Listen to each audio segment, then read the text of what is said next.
Accoltellò a morte la 26enne Vanessa Ballan a Riese Pio X nel dicembre 2023, condannato all'ergastolo il killer 41enne Bujar Fandey. Per lui la procura di Treviso aveva chiesto 28 anni di reclusione.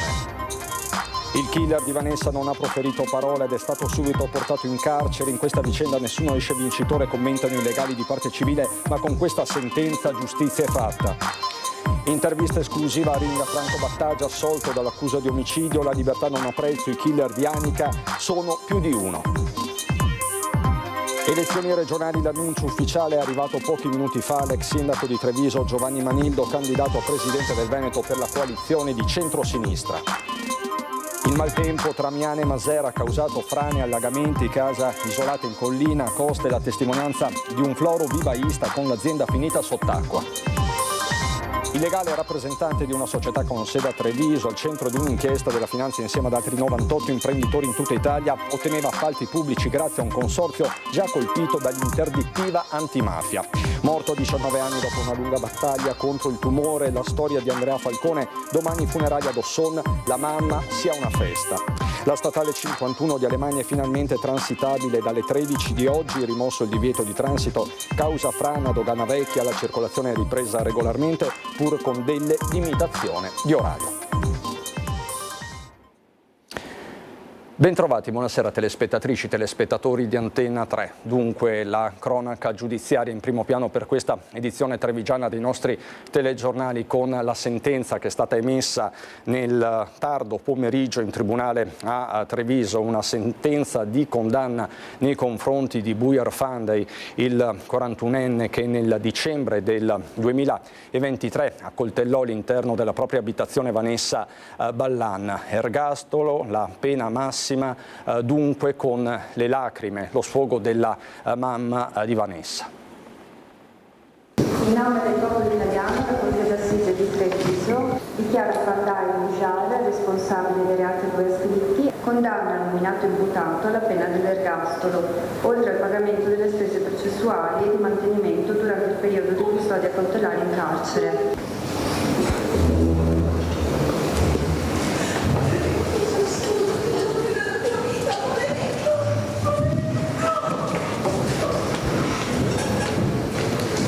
Sono le frasi di mamma Roberta, rivolta al killer della figlia, a tagliare il silenzio calato dopo la pronuncia della Corte d'Assise di Treviso. Per il 41enne kosovaro Bujar Fandey, il massimo dunque della pena. Lo stesso pubblico ministero aveva chiesto 28 anni di carcere. Era il 19 dicembre del 2023 quando l'uomo si introdusse nell'abitazione a Riese Pio X di Vanessa Ballan, all'epoca 26enne e incinta del secondo figlio, uccidendola a coltellate. Premeditazione, revenge porn, porto abusivo d'armi, solo alcune delle aggravanti contestate e che sicuramente hanno pesato nella condanna all'ergastolo, anche se bisognerà attendere le motivazioni. Non ci aspettavamo nulla di diverso, francamente, però del pari dobbiamo dire, l'avvocata Baggio ed io, che in un caso come questo non ci sono mai vincitori.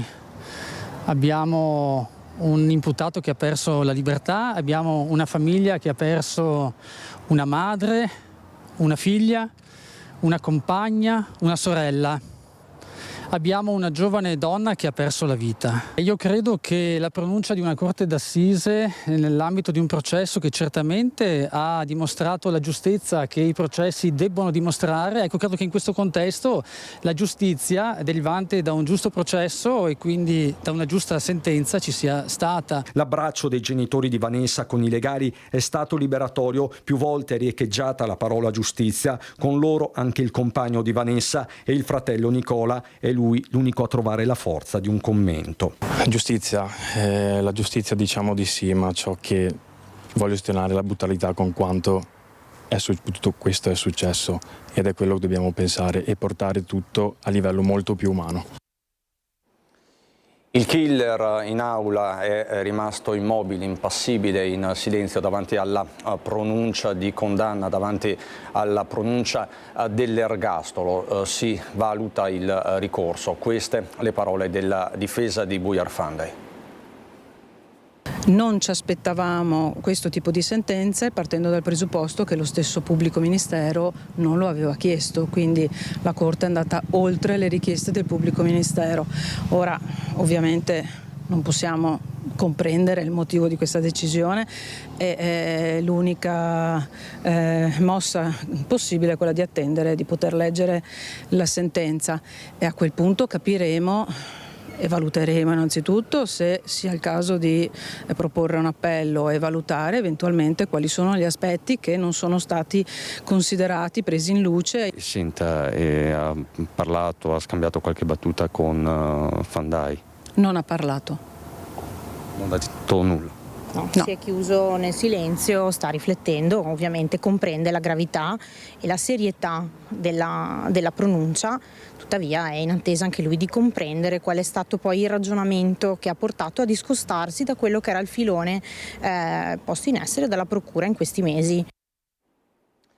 Intervista esclusiva a Ring rilasciata da Franco Battaglia, assolto dall'accusa di omicidio. La libertà non ha prezzo, i kill di Anica sono più di uno. Questa è la convinzione di Battaglia in studio con Ferdinando Avarino.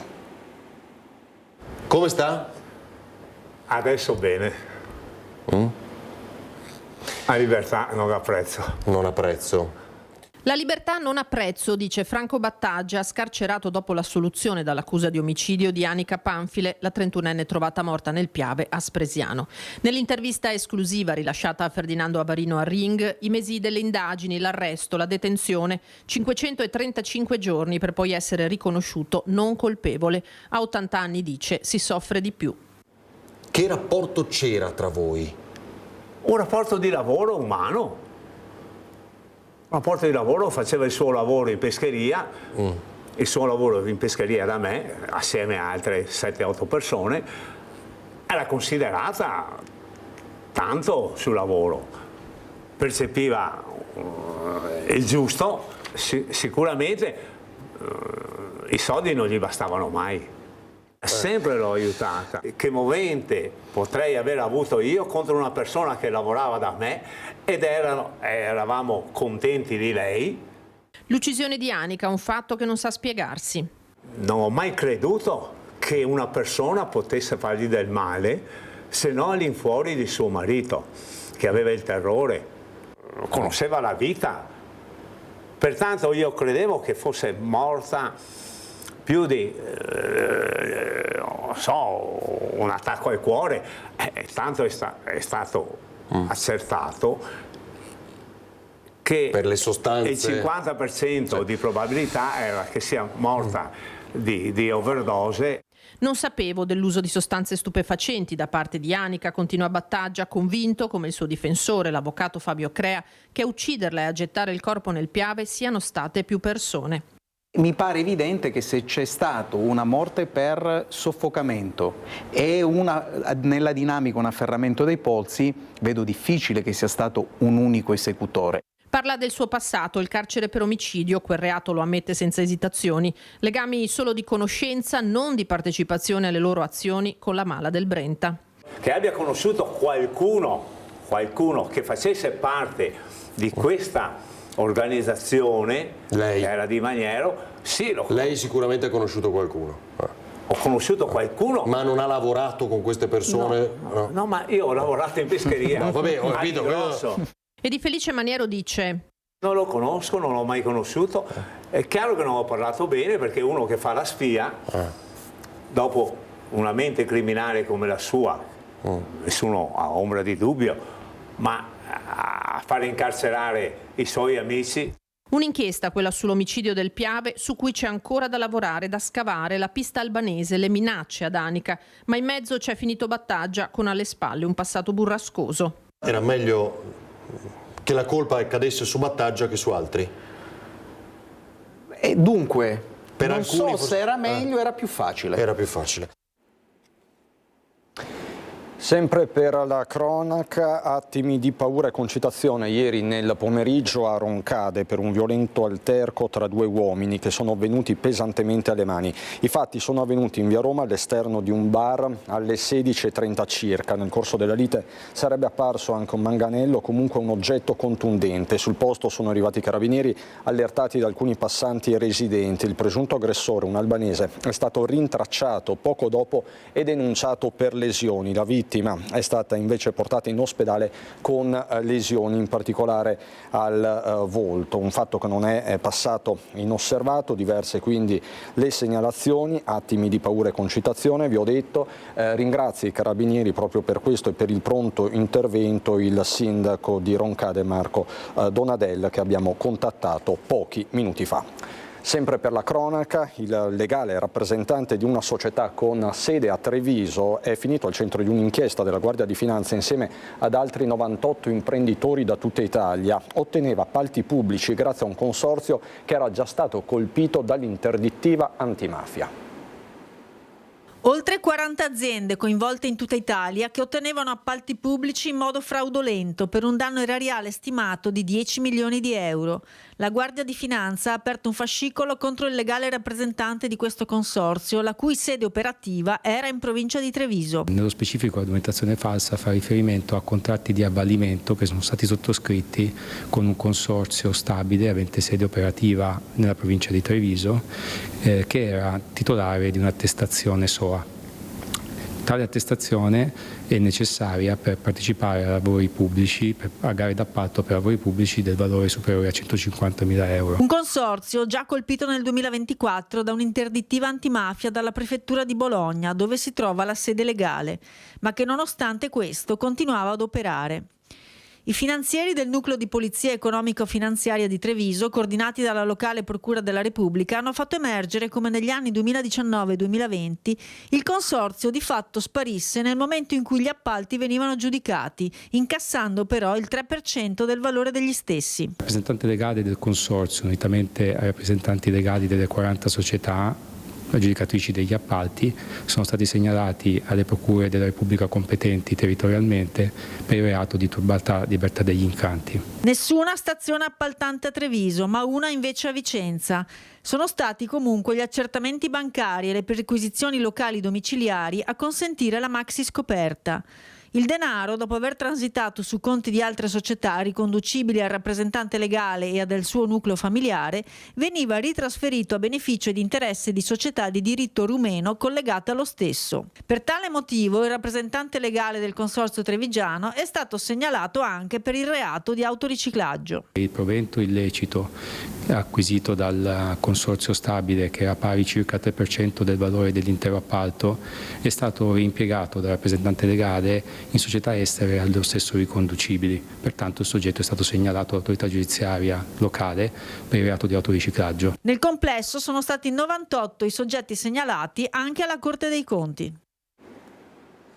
Così la Guardia di Finanza, questa è la pagina di cronaca, ma sulla cronaca ritorneremo a breve. Prima però un importante aggiornamento di politica, perché c'è proprio in questi minuti il suggello dell'ufficialità, la coalizione delle forze politiche civiche di centro-sinistra che si è riunita stamane, composta da Partito Democratico, Alleanza Verdi-Sinistra, Movimento 5 Stelle, Veneto che vogliamo, la rete delle civiche progressiste, Più Europa, Europa, Partito Socialista Italiano e Movimento Socialista Liberale, annuncia con soddisfazione la candidatura di Giovanni Manildo alla presidenza della regione del Veneto. Quindi adesso è ufficiale, stanno già uscendo delle agenzie a tal riguardo, già sindaco di Treviso, avvocato, figura radicata e riconosciuta per il suo profilo professionale, la sua sensibilità sociale e ambientale, fatta quindi per Manildo, che dichiara la coalizione un amministratore capace e innovativo, una figura autorevole e credibile. E ancora, le priorità che siamo chiamati oggi a interpretare, recita questa nota dell'intera coalizione di centrosinistra, sono il rilancio della sanità pubblica, le politiche per i giovani, l'emergenza abitativa, il lavoro, l'ambiente, la cultura, la competitività e lo sviluppo della regione. Così quindi sul fronte politico. E poi c'è il fronte invece del maltempo che vi stiamo stiamo raccontando già da diversi giorni. Sono state ore difficili anche ieri da Miane a Maser, ma partiamo da Miane, dalla zona di Combai e del centro proprio di Miane. Purtroppo la quantità d'acqua che è scesa su in cima alla montagna è stata così grande da creare queste colate di detriti, di sassi, che hanno completamente ostruito le due strade, quella sopra e questa qua.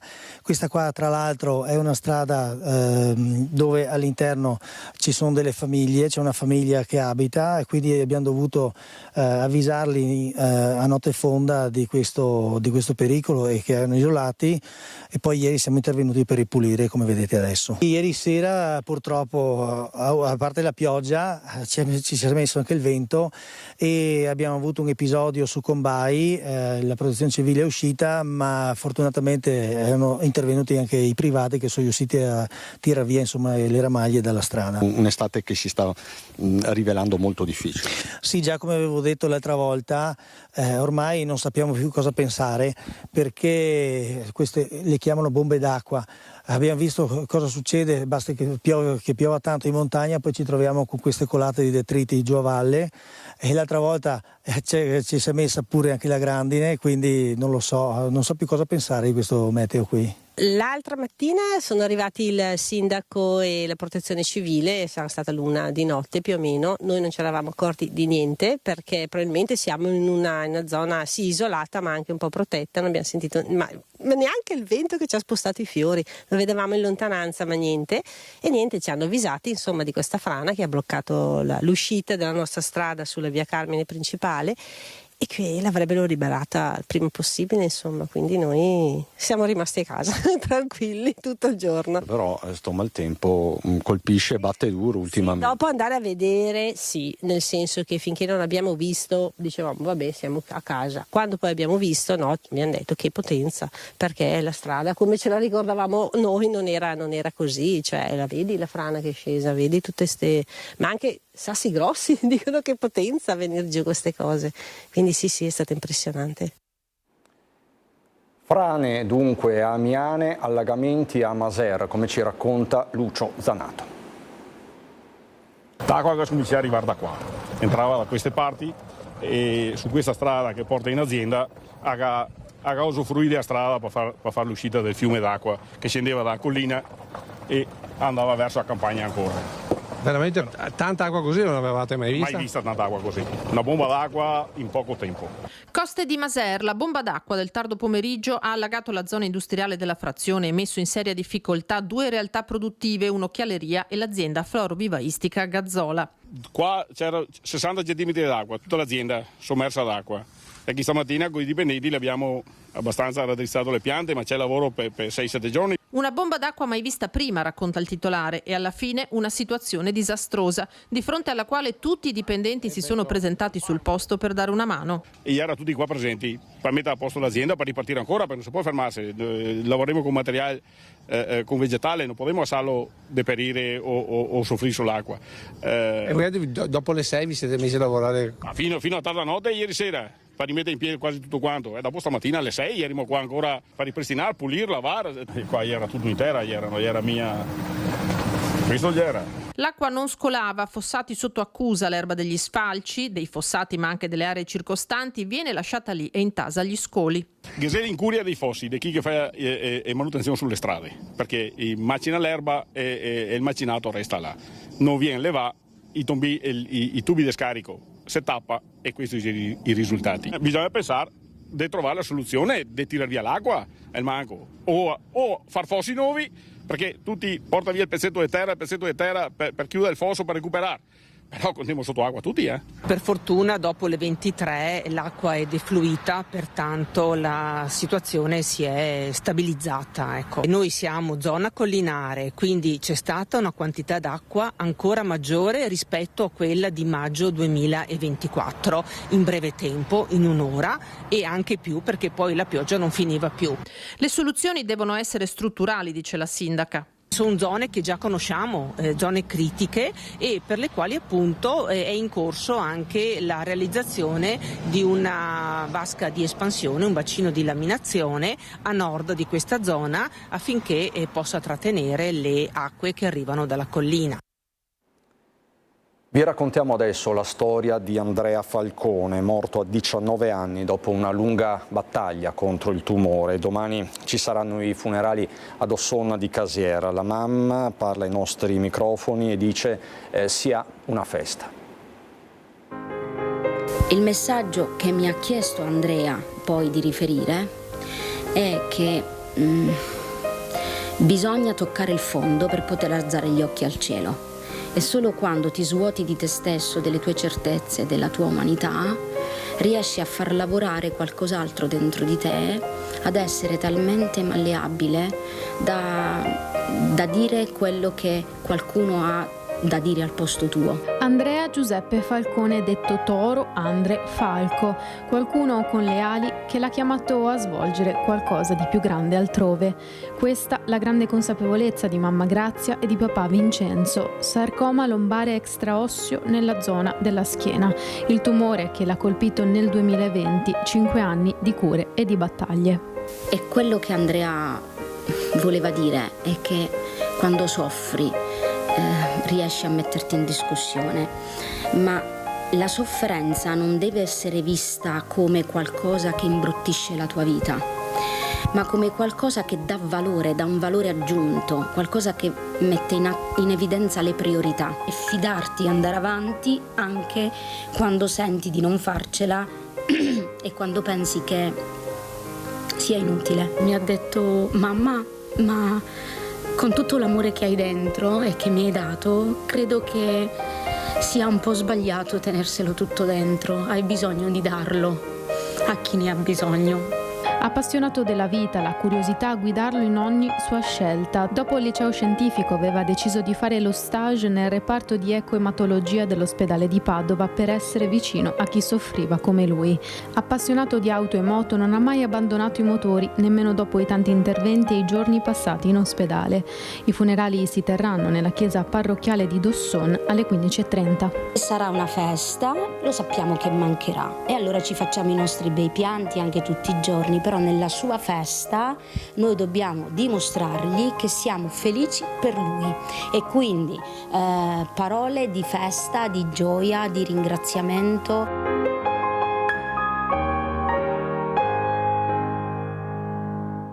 Voltiamo decisamente pagina dopo questo doveroso e doloroso ricordo per la presentazione questa mattina a Conegliano della campagna di Savno per la sensibilizzazione contro l'abbandono dei rifiuti.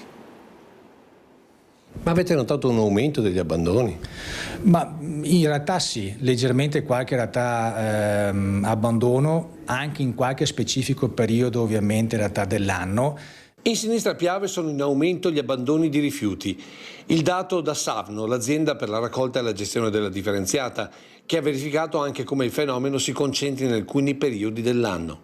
Ce lo spieghiamo anche con il flusso ovviamente lavorativo, migratorio, temporale per alcuni periodi dell'anno, quindi i famosi stagionali, piuttosto che anche magari per il turismo e anche magari per quelli che noi chiamiamo in questa fase gli invisibili, cioè quelli che risiedono qui ma che non sono agrafati in provincia. Quindi i lavoratori stranieri temporanei per vendemmie e potature con relativi familiari al seguito, ma anche tanti turisti, in particolare stranieri, poco abituati a differenziare i rifiuti e più propensi a trovare un punto dove abbandonarli. Il furbetto cerca il posto dove vede altri rifiuti o piuttosto un cestino dove lasciare la borsetta.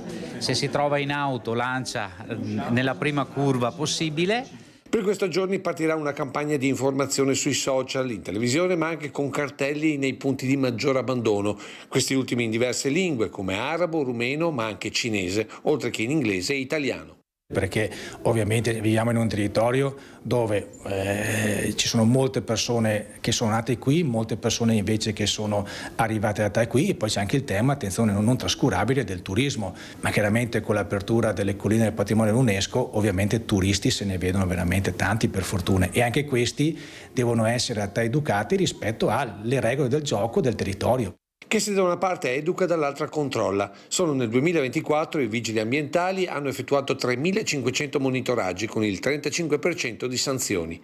A breve si affiancherà anche la videosorveglianza. Destineremo un contributo che la provincia ogni anno dà ai consigli di bacino per acquistare telecamere finalizzate appunto a monitorare il territorio, ma soprattutto per individuare chi abbandona i rifiuti.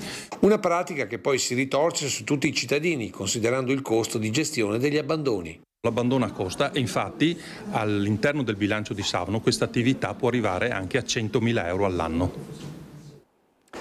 Amaro rientro a casa per un giovane di Vedelago che dopo essere uscito a cena ha trovato l'abitazione messa a soqquadro dai ladri, ma soprattutto ha creduto anche che gli avessero rapito 2 dei suoi 3 cani, Bruna e Mario. Con il passare delle ore Francesco, questo è il nome del ragazzo, si è però reso conto che così non è stato. I ladri, non trovando nulla, hanno comunque lasciato casa con il magro bottino di una torcia, mentre per ore dei 2 fedeli amici non si è saputo nulla, fino al pomeriggio quando Bruna è rientrata in autonomia, mentre di Mario ancora nessuna traccia. Questa sera saranno anche utilizzati i droni termici per la ricerca. Chiunque abbia visto Mario può chiamare il 340 526 0874, lo ripeto 340 526 0874. Vi do anche un altro aggiornamento, una notizia che viene riportata anche da Mario Conte, sindaco di Treviso, sui suoi social. È mancato Tullio Giacomini, figura importante del volontariato trevigiano, fondatore nel 1980 della cooperativa sociale in Quadrifoglio per dare sostegno e supporto alle persone con disabilità. Questo il post del sindaco di Treviso Mario Conte, che a nome di tutta la comunità trevigiana porta le più sentite condoglianze alla famiglia, quindi la morte di Tullio Giacomini. E ho ancora molto da raccontarvi, c'è anche un alert persona scomparsa, ma appunto un minuto di pubblicità e rientriamo.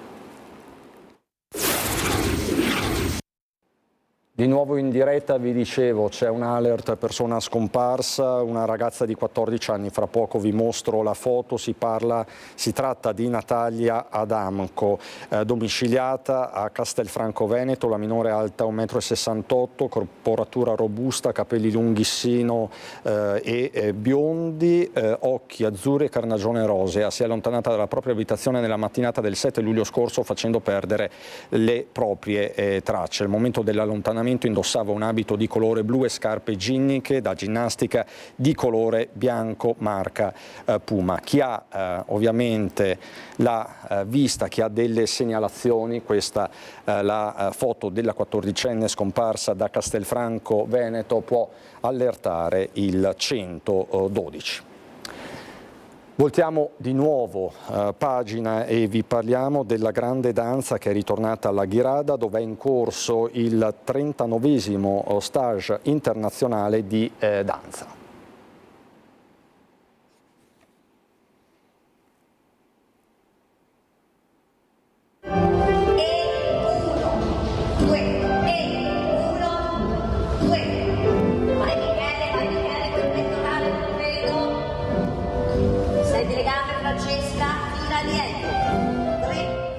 Sono molto felice. Danza classica.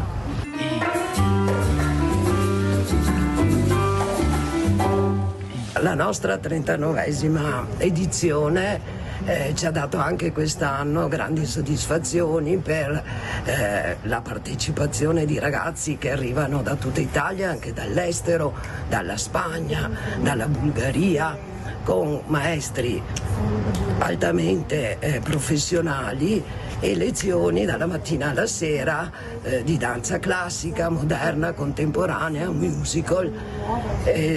Ci stiamo già mentalmente preparando al nostro 40esimo e ai festeggiamenti. Ci stiamo già lavorando, è un lavoro sì di tutto l'anno come sempre, ma per il 40ennale dobbiamo fare qualcosa di speciale.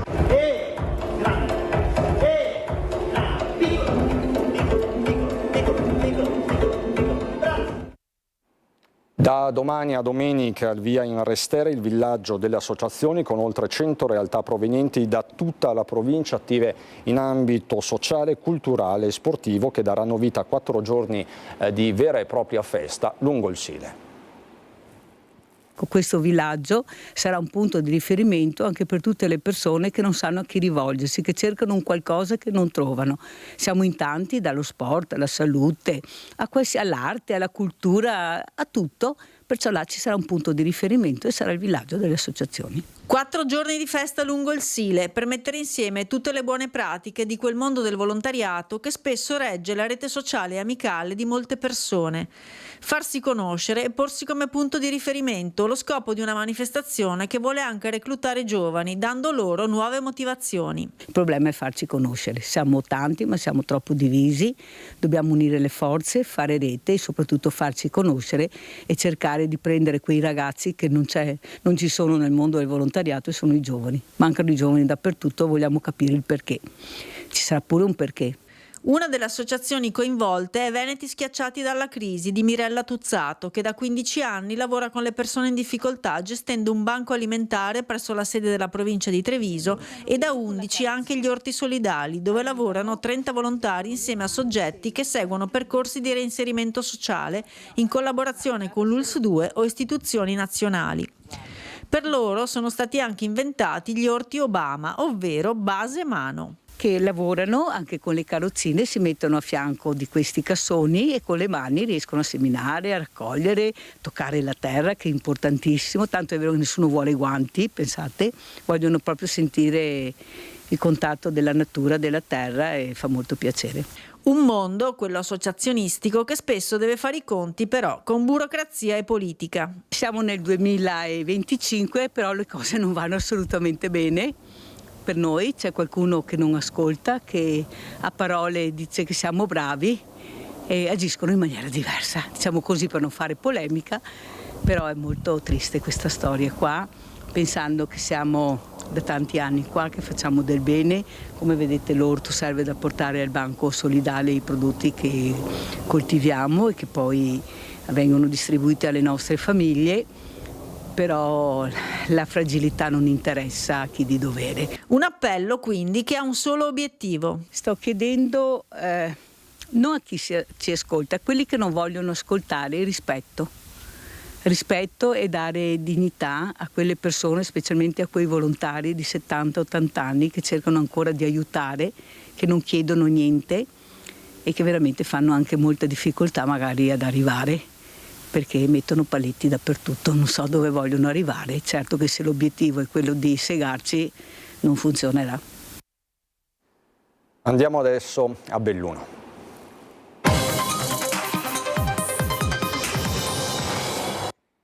I temi della mobilità in primo piano e non potrebbe essere altrimenti dopo settimane davvero difficili, soprattutto nell'alta parte della provincia di Belluno, dove la statale 51 di Alemagna è finalmente transitabile dalle 13 di oggi. Rimosso il divieto di transito causa frana a Doganavecchia, la circolazione è ripresa regolarmente, ma ci sono comunque delle limitazioni, come ci spiega Tiziana Bolognani. È finito l'incubo sulla 51 di Alemagna, alle 13 sono stati rimossi i divieti di transito a Doganavecchia tra San Vito di Cadore e Cortina d'Ampezzo. Dopo quasi 10 giorni si circola normalmente in orario diurno fra le 7 e le 20 con chiusura nella fascia notturna. Vigilanza a vista e chiusura nel caso di precipitazioni intense o di movimento di detriti. La provincia ha installato i pluviometri collegati a semafori e il rosso scatterà per pericolo imminente.